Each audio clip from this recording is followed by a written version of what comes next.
Hello, and welcome to a memorial episode of We Only Look Thin. This is Catherine Weigel. And this is Donald Weigel, who is shocked. Memorial episode. It is memorial. Do you know what a calendar is? Do you follow the Western calendar? I've heard of the Western calendar. Well, if you go to any drugstore or candy shop, you can find yourself a calendar.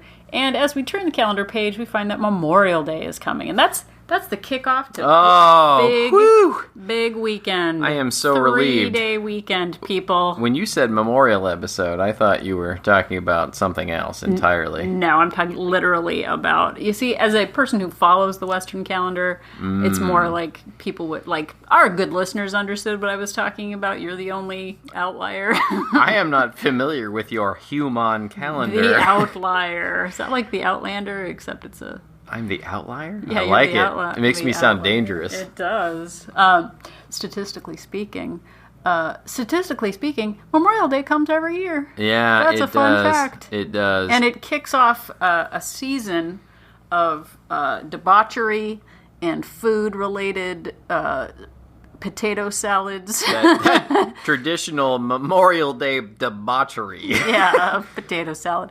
So we are going to talk about getaways and 3-day weekends and traveling in a car with food and and strategies to get you through when you are on a weight loss adventure. An adventure. And some adventures actually are adventures where you go places, like in cars or buses or trains or planes. I say adventure because I don't like saying weight loss journey. I know. I don't like it. I know. Well, so it's a weight loss adventure. We say Doesn't diet, that sound better? Diet? No, we don't say diet. Especially not with that accent. Diet. No. So, let's quit saying diet and talk about some things. Yeah. I think we're going to talk about traveling, which we just talked about. So we actually have a 3-day weekend coming up, Memorial Day, and we are going to go out of town. And why don't we take the listeners back in the way back and talk about what we might have done in the past when we would travel either with family in a Winnebago or in a car. In a Winnebago? All those Winnebago trips we took? What was that thing that your parents had? They had like an 80s / yeah, it was like an 80s van. Conversion van. Yeah, it with was those like captain's chairs. And yeah, it was pretty sweet. I'm sure like the whole back seat was just full of cheap cheddar cheese chips and stuff, as they might be at the certainly flea market. Was. And so we would, in the past, go out on a trip, and we would stop, and we would, try and plan for the road. We, let's say we were on a road trip for several hours. We would, get like breakfast burritos and some chips. And was this like as a child? Because I'm going to talk about my childhood. This goes way back. Oh, all right. Let's start with that first. Instead, talk about your childhood and your conversion van. Go to the childhood. I don't remember what we did on the conversion van. So I'm talking about food. This episode is about food. You don't remember? I don't remember. Wow. All I remember is we didn't go on too many trips, but when I did go on a trip, I remember my poor grandparents on their 50th wedding anniversary or something. They took me to Hawaii with them for some reason. I don't know why. I'm sorry, Mom and Papa, but I went to Hawaii with them, and I think the first thing I did was go into the mini fridge, and I learned about almond roca on that trip. That's all I remember. You can chuck your pineapples out the window, because that's a lesson that keeps on giving. I thought that it was free food. Turns out nothing free is free because my grandparents paid for it. It was free to you. It was free to me.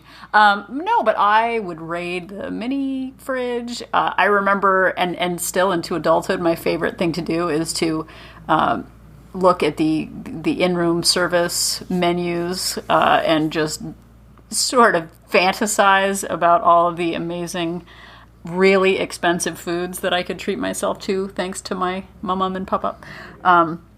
But it was all food-based, everything. It was like, oh, that's nice, they have a pool. Okay, but what about the almond roca? When is that coming back? Because I ate it all. I do remember, now that you've triggered a memory, I do remember every time we would go see my grandmother Aiken, she loved Long John Silver's. Long John Silver's? What did you just just say? I don't know what I just said. Long John Silver's. Apparently, I've lost the ability to speak. Which is a chain I believe still exists. It was on the East Coast, and it was basically deep fried seafood and chicken fingers, and they sold hush puppies and French fries, and every time we went to visit her, we would get that, and I would destroy some chicken fingers and some hush puppies. Anything in a bucket or a basket, like family size. Ha! So I don't know if that counts what you're talking about. I feel like we probably stopped at McDonald's a lot and probably had, not healthy snacks in the car. I just remember any opportunity to be in a car in a road trip was like, any home rule, which there was not many, would just be out the window, and I would just load up on as many family-sized snacks. Like, as though we were suddenly, like, if we were driving from, Los Angeles to Orange County, like 5 days worth of food just to be safe. Yeah, for sure. Why not be safe? The unfortunate part was we would eat all 5 days worth within about a half an hour of pulling out. No, like wouldn't even get on the freeway, and it would all be gone. It would all be gone, and then we'd have to stop for more food. And I do remember you telling me about a wonderful trip to the happiest place on earth. Oh my goodness, I know exactly where you're going with this. Yeah, all you can eat. They used to have this deal at Disney World where you could prepay for all of your meals, and by you mean your parents. My parents, yeah. And it was like a package thing where you'd prepay for all your meals, and it was one of the greatest vacations of my whole life, even now. Was it great because of the family camaraderie and because of the rides? That stuff was fine. That was fine. What was the good part? I fantasize about it. And I wasn't even there. How old were you? Like 12, 13? No. I was about 17, almost. I was 17, I think. Anyway, my parents had paid for this package thing, and so what it was supposed to be was you'd go into a restaurant and you would get, an entree and an appetizer and a dessert and a beverage. And the deal was, though, that like the wait staff got a tip automatically based on how much food you ordered. So they would basically let you order whatever you wanted off the menu, and it was included. And so I remember in particular this one meal, my sisters and I, it was just the three of us, I was the oldest at 17, went into a seafood place and at Disney World, and racked up something like an almost $300 bill for the three of us, and it was just He gets this faraway look in his eye, like it's very magical, and I think Disney World might have stopped after that. They call it the Wiggling. The Wiggling, Wiggling that happened. We put an end to that plan. Yeah, the mouse said no more. It has been abused. I think the point here is that these habits have carried over into adulthood, and I think that we have a tendency when we go on vacation and go out of town to use it as an excuse to eat whatever we want. And I think that we are going to talk about some strategies to not do that. We are. Can we talk about what we used to do more? Because I sure love fantasizing about my past self. Well, as Donald was saying, as adults, as grown-up people, I think we too, like he said, those habits carried on. And like when we were first married, your parents, or we would travel with them, they would bring snacks to have in the room, like, like a little crudité situation, or like your hot dog warmers or whatever. Yeah. Like, no, that's a thing. That's a thing. A hot dog steamer. That was a travel accessory. Sterno, and I was like, I am not eating food that is not brought to me on a silver platter in a hotel room. Like, the only reason you travel is for really expensive room service, and like, the idea of just bringing your own food seemed janky to me. And I was like, if I don't spend $40 on scrambled eggs and bacon, like, this isn't a real vacation, I would say to myself. Logic loophole. Where's the almond roca, I'd say. Yes, where's the... can we have, like, a logic loophole alert sound? Can I get like a sound effects board? And Yes. This is an A+ game we are playing here. All right. So for years, decades, it was all about volume in travel. And I know we've talked before about like the habit of traveling for business and then going to go get McDonald's and, just like we're traveling like 20 minutes and we're loading the car up with like family sized bags of potato chips and soda and, just for the hard ride out to Pasadena. And I felt like I deserved it. I felt like it was necessary. I know, like Donald was saying, if we were traveling for the weekend, we would start out with morning burritos. Yes. Like, just in case we got hungry, and we wouldn't even like, oh, well, in case we get hungry, we'll eat them in an hour. And we'd pull out of the parking lot, and suddenly I'd be like, I gotta eat this right now. Yeah, exactly. Like, hold the steering wheel. So we had a culture around us of food-based activities. Yes, and I imagine that this probably sounds familiar to some of you listening. Yeah. So we had to stop doing that because it got me up to 300 pounds and Donald also up to a very heavy weight. And so we're going to talk a little bit about what to do moving forward. As we talked about, Memorial Day is coming and we are headed out of town. And in the past, that would have meant all the food immediately before we even pulled onto the freeway. So there are ways that you can plan your travel, plan your adventures, still enjoy some food, but not all of it at once. Yeah, and a lot of this is about doing work ahead of time. And I know it sounds terrible to do work for a vacation, but if this isn't easy. This, a weight loss adventure is not about being lazy. It's about putting in some work and getting results because you put in the work. And I'm sorry to be the one to have to tell you that. Well, and the first thing that we might suggest, before you even...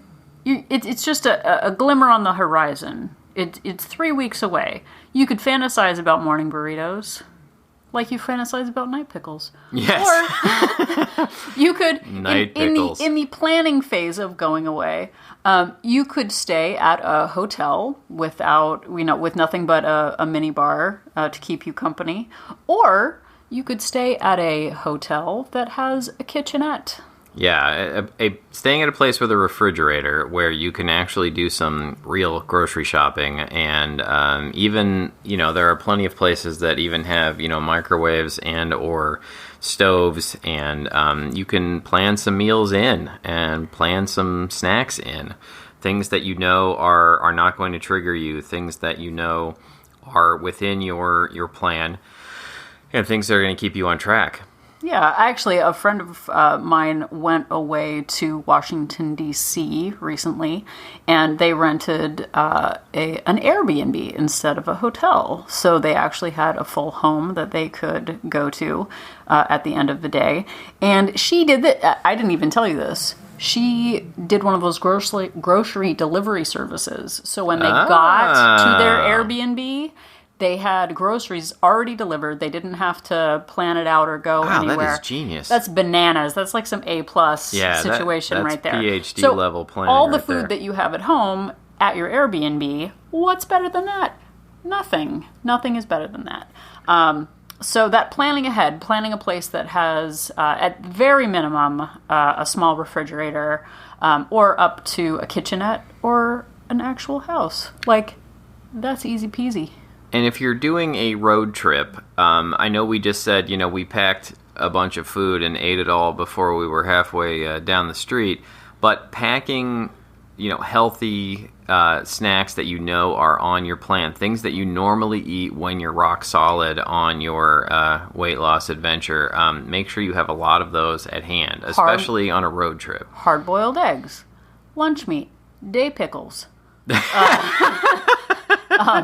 Individual packages of air-popped popcorn. Yeah, small individual things that are easy to grab. I'll go with like vegetarian beef jerky and things like that. Yeah, and we definitely We probably, when we're pulling up to a hotel, probably look like vagabonds because we've got a giant cooler with us. But it can, if we're looking at a financial side, it obviously can save some money. But having food around you that you feel comfortable with really does make a difference. There's, showing up somewhere and not having anything, no anchor foods that you can control yourself around. It can feel very vulnerable. It makes you want to just throw up your hands and eat gas station junk food or grab stuff from the little store at the hotel. Yeah, and we really used to go get giant breakfast burritos and sodas and hash browns when we would go out on a trip. And I think Donna's really good at pacing himself food-wise, probably much more so than I am.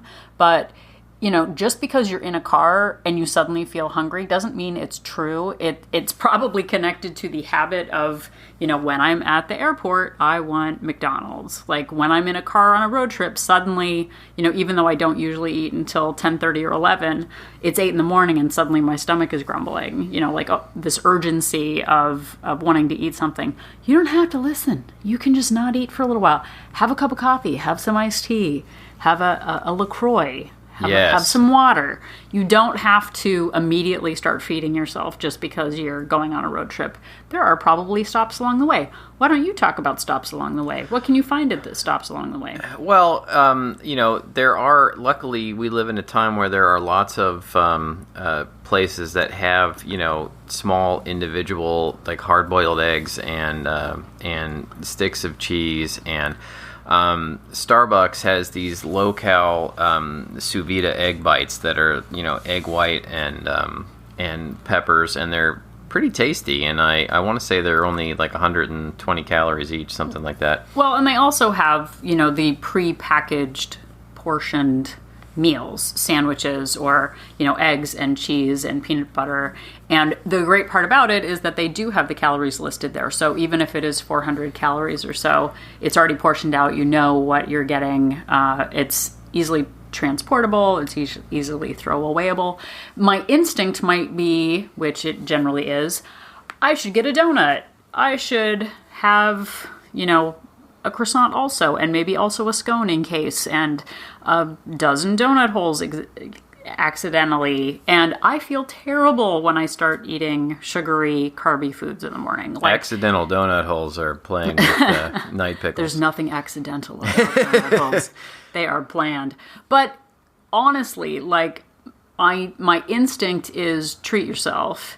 And knowing what I know about me and how I feel, as soon as I start eating those really carb-heavy breakfast foods, I want more and more and more. I actually, last year, went away with my mom for the weekend, and we went to a cafe for breakfast. And we had plans for a very fancy dinner that night. At breakfast, we went to a place that had homemade scones and croissants and all this stuff. And I think we got one of everything. And my mother, unlike me, is good at having a bite of something. And I want all the food. And I'm like, okay, I've lost 100 pounds. I can have a scone and also a biscuit and also part of a croissant. And I did that. And by noon, I felt terrible. Actually sick to my stomach. And we went to dinner that night, and I could barely eat my really expensive, fancy French meal because I had made so many poor choices earlier in the day. And I felt foolish. I know better than to eat super heavy carbs in the morning. And part of the pre-planning process is to try and plan to eat largely the way you do when you're on plan. That's a lot of use of the word plan. Don't start your day eating off things that are going to drive you to keep eating them. Don't be a Catherine. Nobody wants to be a me. But I felt bad after that trip with my mom because she was like, oh, I actually lost weight on this trip. It was amazing. And I was like, I felt like I was going to die, and it was all my fault. I made really unhelpful choices. Learning from that, like Dawn said, I am better if I eat protein and vegetables in the daytime and then save my indulgences for the evening. If I start my day on an unhelpful foot, I'm probably not going to come back from it. And which leads us into pre-planning meals. Try and scout out the restaurants that might be on the way or at your location, and actually look at the menus ahead of time. Figure out places you can go where you can actually stay on track, and plan for meals that are going to be well within your comfort zone on your adventure.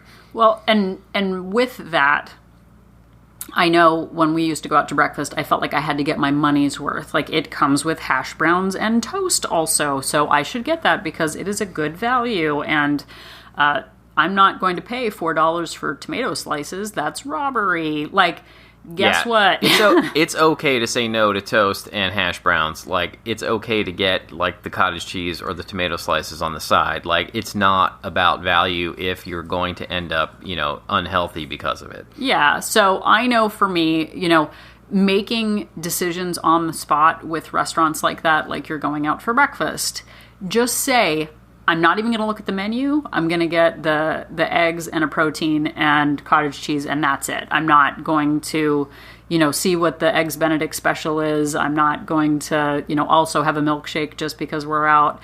I had to get away from that scarcity mentality of, like, if I don't have these potatoes O'Brien's now, I'm never, like, the trip is ruined and it's not a vacation. Like, being on a vacation is feeling a sense of relief from the day-to-day pressures of life. And it feels really good to not feel like you're going to die because you ate 12 different carby treats for breakfast. But know yourself what works for you. For me, that doesn't work, and I have to know what I'm going to get myself into if I do overindulge. I'm going to feel sick. Yeah, I mean, and that's another tip. Like, don't give in to spur-of-the-moment treats. Plan some treats. You are on vacation, but which is also a logic loophole.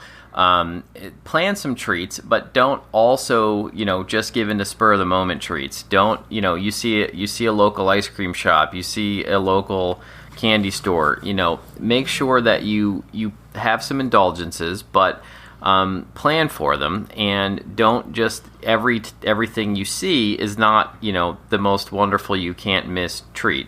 Do it sparingly and stay on track, and you'll feel better as you do that. Yeah, and for me, I know that if I save an indulgence for the evening, I do better. So we went away last summer. And on Memorial Day, and there was actually, like, a special cookie place in the town where we were, and I specifically had some. I brought some back to where we were staying. That was not a good idea. Don't bring it to a second location. Have it on the spot. Have one cookie. No, the, like, oh, I'm bringing some back for my cousins. Like, no, your cousins are never seeing those cookies. Like, it's not going to happen. So just have it in the moment, in the space. Don't bring anything back with you. Yeah, and be mindful of planning ahead for those sorts of things. We knew there was a special cookie place, and we knew we were going to do it, but then don't double up. Yeah, and something that someone in our accountability group brought up the other day was having an opportunity to go to a special burger place, and they got a burger and fries and a milkshake, and by the time she finished the fries and the shake, she was too full for the burger, but she wanted to eat it anyway because she had spent the money and felt like it was a waste of $6 if she didn't eat the burger. And I think that's called a $6 lesson. Yes, for sure. And, I said it earlier in the podcast, but, you have to sometimes let go of value and realize the value in stopping yourself from eating something you don't really want. It's priceless. Yes. It's priceless. It's priceless. But there is that, like, well, I paid for it, it would be a waste. And the only, you're going to pay for it two ways. One, you're going to pay for it with extra calories that you didn't need and you're going to feel gross. Or you can leave food behind.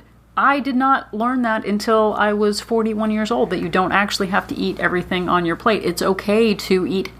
There's something called half a burger. Yeah, it was, jammed into my head that I had to eat all the food on my plate, or I was, hurting the starving orphans in other countries. Well, but I also loved food. Like, I would be looking at other people's portions for things, and I felt like if we were at, a buffet or something like that, like, I was a chump if I wasn't getting all the value. Like, who goes to a buffet and has a salad? Like, that's sadness food. You don't actually have to eat it all. Like, no, it's okay you don't. to... And you don't have to get your money's worth. Like, part of getting your money's worth is not feeling like crud afterwards. Exactly. And there's also, which is something that I had a hard time with, like when McDonald's started coming out with their Happy Meals that had, like, apple slices. I was like, no one's going for apple slices. Like, what? That's not my America. I'm like, oh, you could have a burger and apple slices. That's a good combination. Like, you don't actually have to have the fries and the burger and the shake. Yeah. Like, you can get water and have a burger and it's fine. And, that making a choice, like we were talking about earlier, if you're going on a long road trip and you're going to have to stop for gas, 5 times, if you're used to at every single, it's our family tradition that every time we stop at this gas station, I get, Funyuns and a Twix and, an emergency Snickers and a soda. You know what? If you have 5 stops to make, tell yourself you're going to hold off until the 3rd stop to get all the treats. Get some healthy snacks the first couple and then save up and wait for a more indulgent one later. We're not saying cut everything out, but think about how many calories you could save by not getting, 800, 900 calories worth of snacks at every single rest stop. Yeah, and you have to know your habits and be able to plan that ahead of time. Maybe skip sometimes getting the chips. Sometimes. And we went away a while ago and found out that Subway had a delicious and hearty soup. Yeah, it was a broccoli Delicious cheese soup soup that was actually pretty tasty. We're not talking gourmet here, but it was pretty tasty and was really reasonable in calories. And there's nothing easier to eat in a car than soup. I'll tell you that. Especially in bumper-to-bumper traffic or soup jerky. You could drink. It was very hearty. But, finding low-calorie options, I felt like I was being, I don't know even what the word is. I felt like I was not living up to my potential if I didn't get as much food as I could with extra double, make it a large, whatever. And I would end up regretting it. And it got me up to 300 pounds. Yeah, you don't have to supersize stuff. No. And let's see. So we're talking about in the car. When you get to the place, like you said, finding a grocery store, bringing some snacks in, bringing some foods with you that you are comfortable with having at home. Your carrots, your pickles, your fruits. Yeah, and keeping things that are handy and easy to eat, not putting barriers in your way of eating healthy things. Well, and I used to do this. And I know some other people do it, go like, oh, well, I'm going on a trip and I don't know what they're going to have, because food is a mystery. So I'm going to bring 4 boxes of protein bars. We actually went to Italy 6 years ago, and I brought half of a suitcase was all protein bars. And guess what? I ate food, and I also ate the protein bars. So I was not saving myself any calories. So if you're going to someone's house overnight and you need a little bit of extra cushioning to make sure that you have the food that you can eat, if your host's food is not palatable, bringing a couple protein bars is fine. But I also know that I will just sit in my room and eat 2 or 3 protein bars in secret. And if I have them. They have the internet now, and you can... The internet? Yeah, you can research what restaurants there are and what... AOL. Yeah, what... and what food options are available, so it's not a surprise when you get there.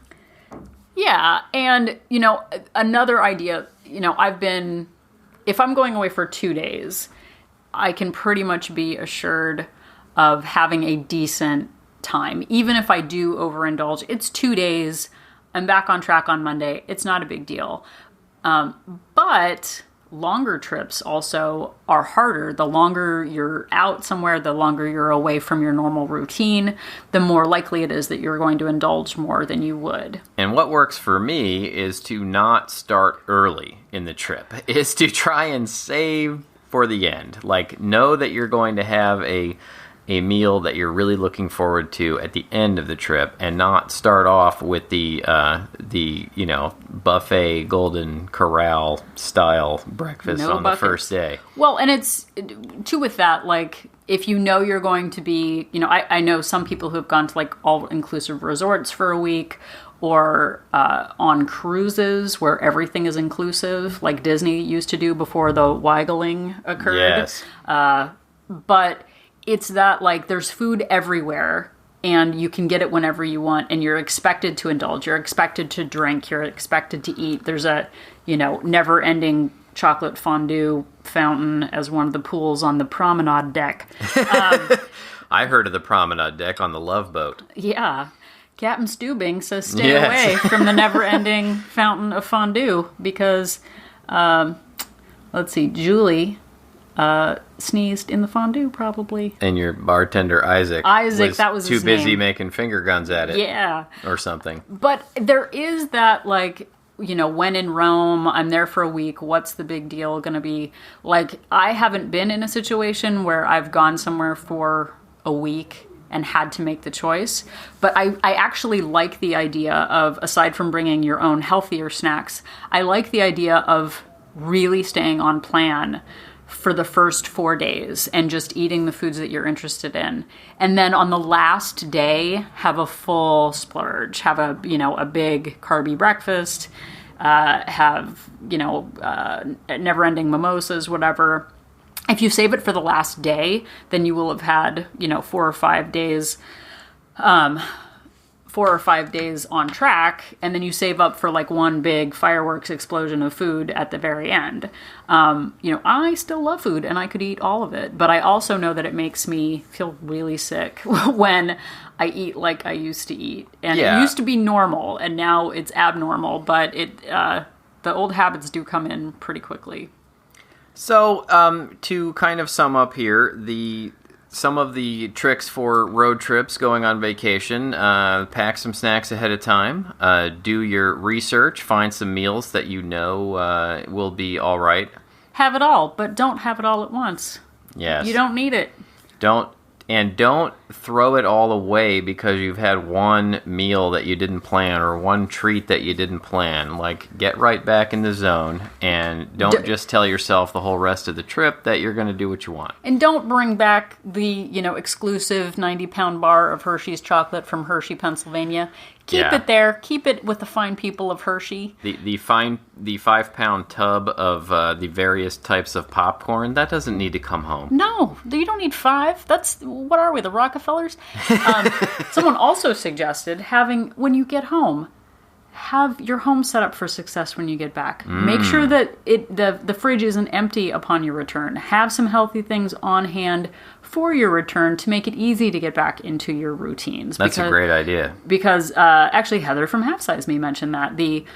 Make sure your house is clean, make sure you've got maybe even groceries being delivered that day, have some hard-boiled eggs on hand, have a frozen meal or two in place that you can put in. Because it's that residual, it's like one day doesn't matter. What happens when you get back is also a huge deal, which maybe can be the backening, the backening. The backening, the returning. The returning. We love innings, don't we? Yes, we sure do. So, plan ahead. Be resourceful. People say, I don't know what they're going to serve. It's probably going to be food on a plate. Like, when in doubt, eat half of it and throw the rest away. That's pretty simple. So make solutions for yourself. Tell people that you're with what your intentions are. You don't have to give in to peer pressure, or an implied I'm going to offend my host if I don't eat, this bucket of cheese curds. Yeah, it's okay to say what you want and stick to what you want. We'll tell you what we want, what we really want. That's right, Spice Girls. That's right, yes. Travel with your own spices. A timely Spice Girls reference. It is. So come up with solutions. Have a memorable Memorial Day, not a regretful Memorial Day weekend.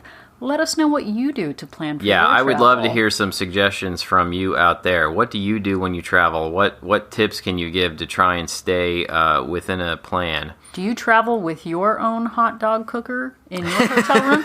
Tell us about it. What brand do you use? Has it caused any small fires? Does it have a bun warmer? Oh man, buns are so good. Yeah. So anyway, so have a wonderful weekend.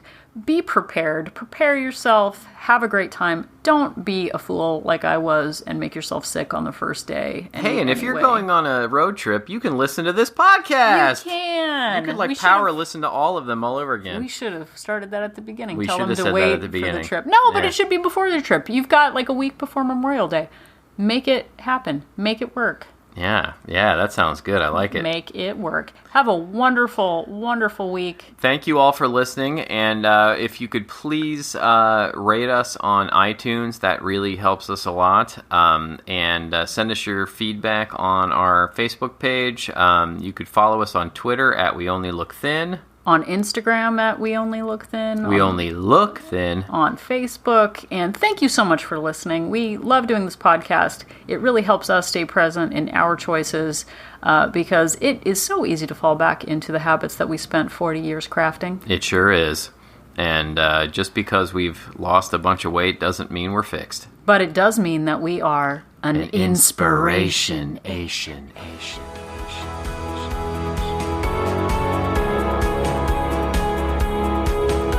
The information that you hear on this podcast is for informational purposes only. The hosts are not medical professionals. You should always consult with your doctor, nurse, or other certified health professional before beginning any diet or fitness program.